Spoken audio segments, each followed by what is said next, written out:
Broke the chain guy 4 corners before the finish line, didn't sprint the finish line, and got second in Telluride. And I was riding a fucking carbon chain guide that I didn't want to use and that my manager at the time was forcing us to use. I fucking hated him that day. I won't give him his name. I won't give his name.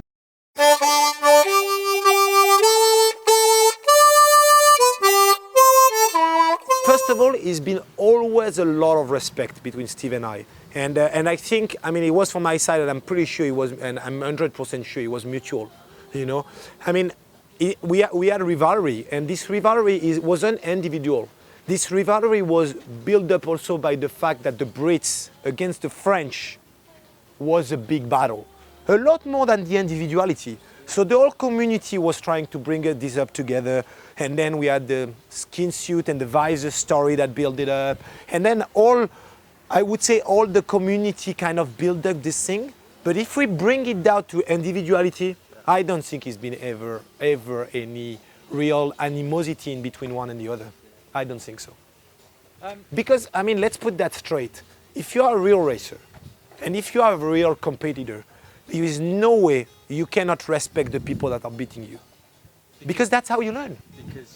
That is what, you put your life on the line. And your most inspiration are the others. It's not yourself. So there is no way that any true champion doesn't respect the other. And I have always a massive respect for everyone that was racing with us. On one of the first training camp of the season with the national team, I badly dislocated my shoulder. And I broke like few of the bones, and I snapped all my ligaments, and I had a heavy surgery on it. And I knew I could only go back for the Worlds. That was my only chance. And as a junior world champ, the national coach decided to give me my chance, and I've been selected anyway for it, even if my season was completely off. And I aim for winning the qualification and trying to be one of the best guys in the qualification, which I did, and got me the chance to get and sign a contract for GT to go partly in the US the year after. In my contract was saying that if I was in the top 10 after Maribor, I would go to the US. And after a lot of challenge, I got fourth in Maribor and ended up 11th on the overall. So challenge was lost for me in my head.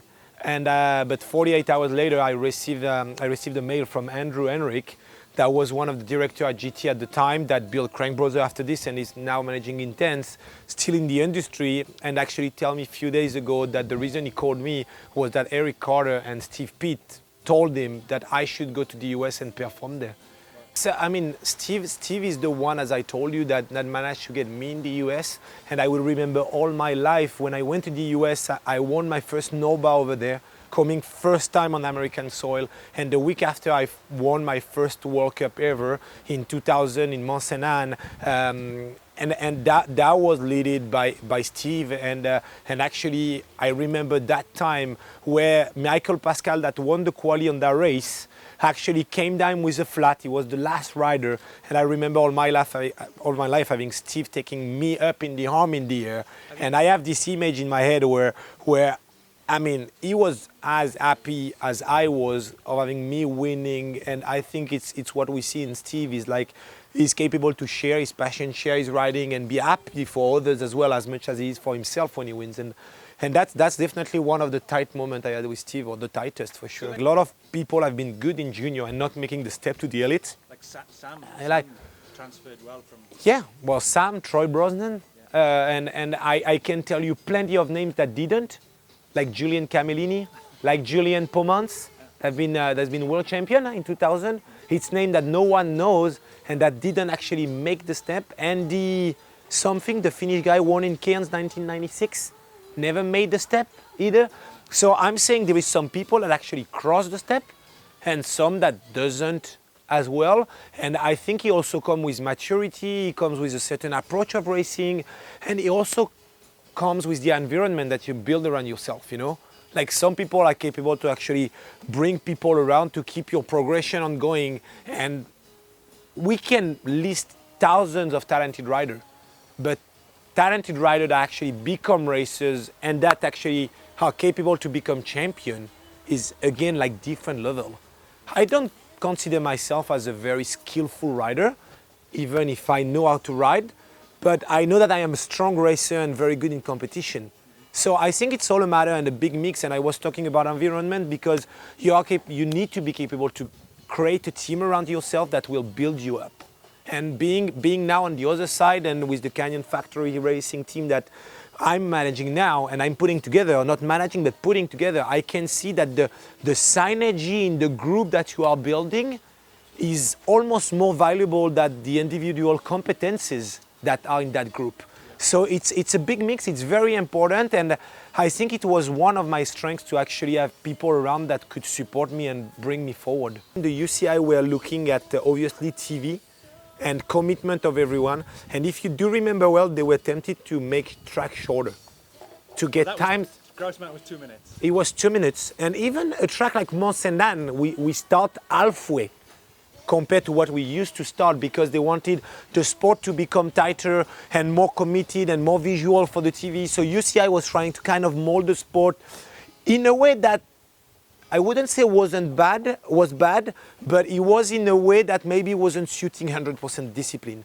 Because the diversity of the track that we're adding and also the commitment that the rider we used to have in a certain long track was something that we were losing, but on the other hand we were gaining intensity. Which was bringing something new. To be aiming for that as well at the moment. Yeah, it is, and I think the level, but you still see 3 or 4 minute track happening today.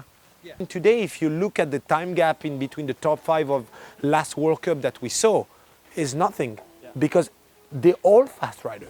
They are all fast rider, and there is all fast bikes, so everyone is committing. It makes the sport just super interesting. Well, I haven't got smoked. If you know the whole story. I got injured over there. I finished my run, but I got badly injured. I was at this time out of Gross Mountain. I was leader of the World Cup, which is the only time that it actually happened to me. Really? Yeah, I was World Cup leader. Right. I was World Cup leader, and I was with Steve and Eric and all the crew over there. And arrived in RI City, super excited. Won quali. Start last. Nico was second, and there was a big galley with like few rocks on the top. And Nico had one of those heavy lines where he was going above, and I was in the galley in my lines, and Nico rode and make like a big rock fell. And if you ask him, he will tell you he felt the rock. He felt the rock when he passed on it, like leaving the ground and going in the galley. Right. And I arrived in the galley blind, went over the bar, dislocated my knee very badly. So I finished my run, got smoked. They got the knee back in place, but that was the end of my season. I think a lot of people are good in consistency, and they're not committing as much as I do. They are riding maybe 98, 97%, where my strengths that make me do great things in my sport was my weakness in the World Cup. I'd never had the consistency to say I was just coming there and make the points. I never took the start of the race. I never took a start of a race to not win. I always took a start to try to be number one. And that was maybe my mistake, and I never really had the maturity to actually just say, just ride how you know how to do. And I never accepted that I could be 4th or 5th. Yeah. I always been there to win. So you were prepared to take the risks? Yeah, right. And I always was, and I always took injuries part of the game, and I always stepped back from the injuries I had. But I never took a start that didn't give 100% myself. I look at that with a little touch of craziness now that I got a maturity. But I look at it with like a big smile on my face, because the intensity of every weekend, every single weekend was absolutely amazing. Yeah. And you know, I have the goosebumps just to think about it, because for me, every single details, every single line, every single breath or pedal push that I had in my career was them 100%. And this energy that I gave it for the passion of the sport, but also just for the fact that I just loved, and I said it many times, to have my head on fire, just trying to push my limits. That's this adrenaline that drove me all my career. And today, I mean, I have a kid, and I have almost 40 years old, and I try to step back for that, but this adrenaline is worse than drug. And this drug, I mean, when I drive a car, when I drive my motorbike, when I drive my bike, is something that I need to learn how to control. And back in the years, he was miles away from it, miles away. We're doing a hard sport. We're doing a hard sport for a big reason, and that's why I love it. And I always said that if you want to be good, you have 5 big parameters.